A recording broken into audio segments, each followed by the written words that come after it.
नमस्कार मित्रांनो, स्वागत आहे तुमचं माझ्या मी प्रवासी यूट्यूब चॅनलमध्ये. तर आजचा हा आपला प्रवास असणार आहे स्वामींच्या दर्शनाला, म्हणजेच रायगड जिल्ह्यातील पळसदरी येथे असलेल्या श्री स्वामी समर्थ महाराज यांच्या मठाला. तर चला आता आपण आपल्या प्रवासाला सुरुवात करूया. मित्रांनो, तुम्ही जर पळसदरी येथील स्वामी समर्थ महाराजांच्या या पवित्र मठाला भेट देणार असाल तर इथे पोहोचणे खूप सोपे आहे. जर तुम्ही ट्रेनने येत असाल तर खोपोली कर्जत मार्गावर असलेले पळसदरी रेल्वे स्टेशनवर उतरावे आणि तिथून तुम्ही सहज ऑटोने मठापर्यंत येऊ शकता.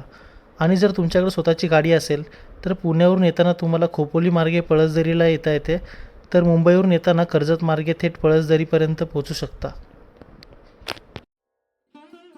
तर आपण आता स्वामी समर्थ महाराजांच्या मठापाशी पोहोचलो आहे. तिकडं मठ आहे आणि मठाच्या बाजूला ही पार्किंग एरिया आहे. तर आपण आपली गाडी इथं पार्क केली आहे. शनिवार रविवार इथं थोडी गर्दी असते, म्हणजे पार्किंग फुल असल्यामुळे काही गाड्या आपल्याला म्हणजे हायवेपाशी लावाव्या लागतात.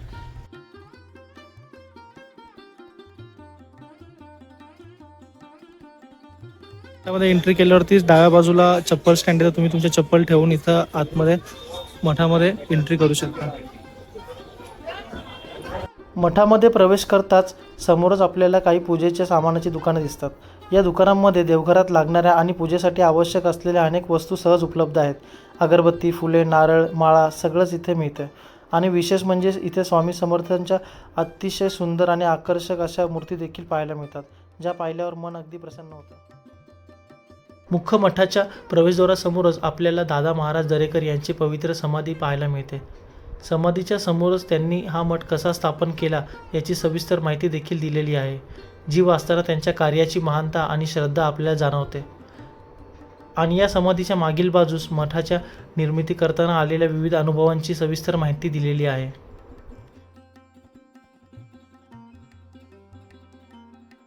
मठामध्ये ठरलेल्या वारांनुसार महाप्रसादाची देखील उत्तम सोय केलेली आहे, म्हणून इथे येणाऱ्या सर्व भक्तांनी महाप्रसादाचा नक्की लाभ घ्यावा.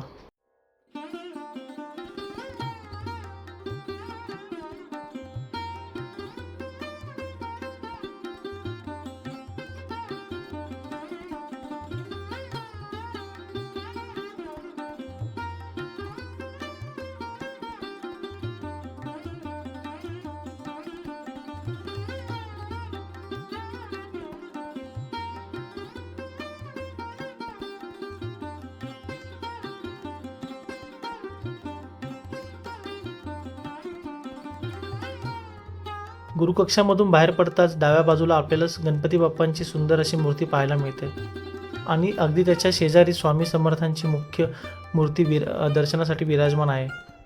या दोन्ही देवतांचे एकत्र दर्शन घेतल्यावरती मनात एक वेगळी शांती आणि समाधानाची भावना निर्माण होते.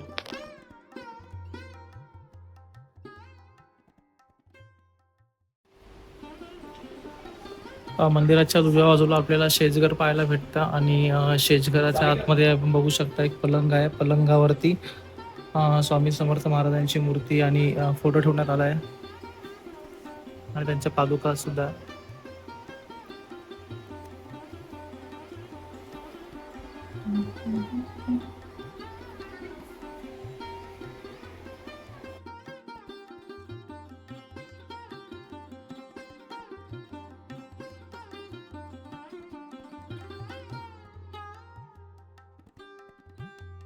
शेजघराच्या समोरच खाली तळघरात जाण्यासाठी काही पायऱ्या दिसतात.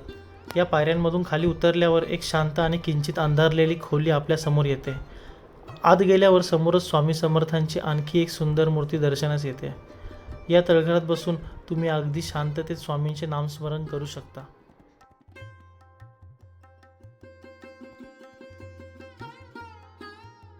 मठाचा मुख्य गाभारा हा संपूर्ण लाकडापासून तयार करण्यात आलेला आहे.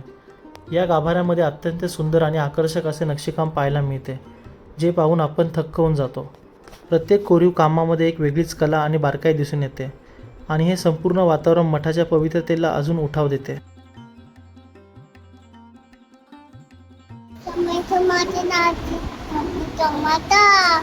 श्री स्वामी समर्थ. तर मित्रांनो, असा होता पळसदरी येथील स्वामी समर्थ महाराजांचा आमचा आजचा अनुभव. व्हिडिओ आवडला असेल तर लाईक करा, चॅनलला सबस्क्राईब करा आणि कमेंट करायला विसरू नका. जय शिवराय.